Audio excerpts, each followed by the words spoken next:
Hello everyone, আজকে তৈরি করে দেখাবো ভীষণ মজাদার বিফ বার্গার। সাথে থাকবে বার্গার প্যাটির রেসিপিটি এবং বার্গার সস তৈরি করার রেসিপিটি। আশা করছি আপনাদের খুব ভালো লাগবে। বিফ প্যাটি তৈরি করার জন্য আমি এখানে নিয়ে নিয়েছি বিফ কিমা 1 কাপ, অ্যাড করব 2 টেবিল চামচ পেঁয়াজ কুচি এবং দিয়ে দেব মরিচ কুচি পরিমাণ মতো, দিয়ে দেব সাদা গোলমরিচ গুঁড়ো 1 চা চামচ এবং দিয়ে দেব সয়া সস পরিমাণ মতো, দিয়ে দেব লবণ। এ পর্যায়ে অ্যাড করব একটু টমেটো সস।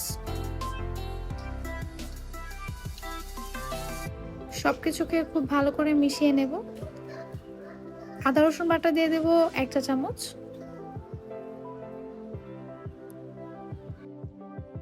বিফ প্যাটির বাইন্ডিংটা যাতে ভালো হয় এজন্য দিয়ে দেব 1 চা চামচের মতো ময়দা, আর এটাকে খুব ভালো করে মিশিয়ে নিতে হবে।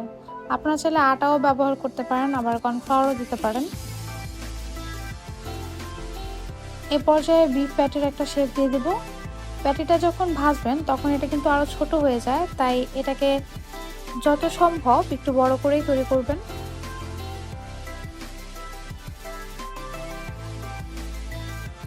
আমি এভাবে প্যাটি তৈরি করে এটাকে ফ্রিজে রেখে দিচ্ছি। আপনারা চাইলে সাথে সাথে ভেজে ফেলতে পারেন।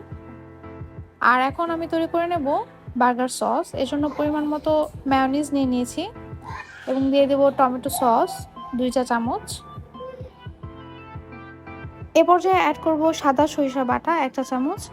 এই সরিষা বাটাটা আমি বেটেছি 2 কোয়া রসুন ব্যবহার করে। দিয়ে দেব 1 টেবিল চামচ পরিমাণ চিলি সস। সবকিছুকে খুব ভালো করে মিশিয়ে নিলেই হয়ে যাবে বার্গার সস। এই বার্গার সসটা তৈরি করা কিন্তু খুবই সহজ।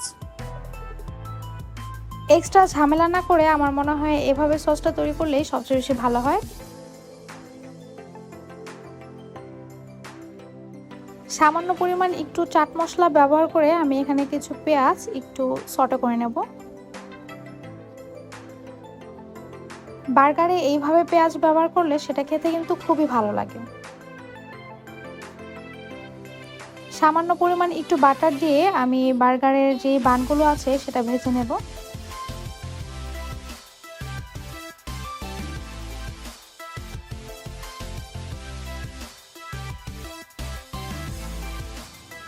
পরিমাণ মতো তেল দিয়ে আমি বার্গারের প্যাটিগুলো ভেজে নেব।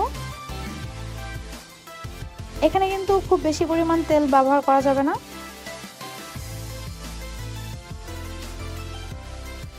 চুলার আঁচটা মিডিয়ামে রেখে আমি বার্গারের প্যাটিটা আস্তে আস্তে ভেজে নেব। যেহেতু এটা গরুর মাংসের কিমা, তাই এটা একটু সময় নিয়ে ভাজতে হবে।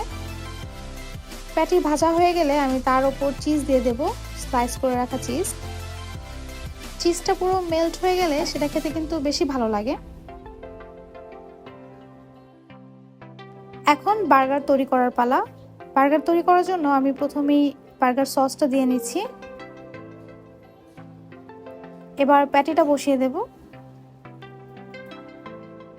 এখন সুন্দর করে প্রত্যেকটা বার্গার আমি অ্যাসেম্বল করে নেব। এখানে আসলে বলার কিছু নেই। এখানে আপনারা চাইলে লেটুস পাতা দিতে পারেন অথবা টমেটো দিতে পারেন, তবে আমি আজকে শসা আর পেঁয়াজ দিয়ে বার্গারটা তৈরি করে দেখাচ্ছি। আপনারা খুবই সহজভাবে বাসায় আমার এই রেসিপিটি ফলো করে বার্গার তৈরি করে নিতে পারেন। আমি যেভাবে প্যাটিটি তৈরি করেছি সেই প্যাটিটি খেতে কিন্তু আমার বাড়ির যে বার্গারের প্যাটিটা খাই তার চাইতে বেশি টেস্টি হয়। আশা করছি আমার এই রেসিপিটি আপনাদের খুব ভালো লেগেছে। ভালো লেগে থাকলে অবশ্যই আমাকে কমেন্ট করে জানাবেন এবং আমার চ্যানেল অবশ্যই সাবস্ক্রাইব করবেন। আর যারা ফেসবুক থেকে আমার ভিডিওটি দেখছেন তারা অবশ্যই আমার চ্যানেলটি ফলো করবেন। ধন্যবাদ।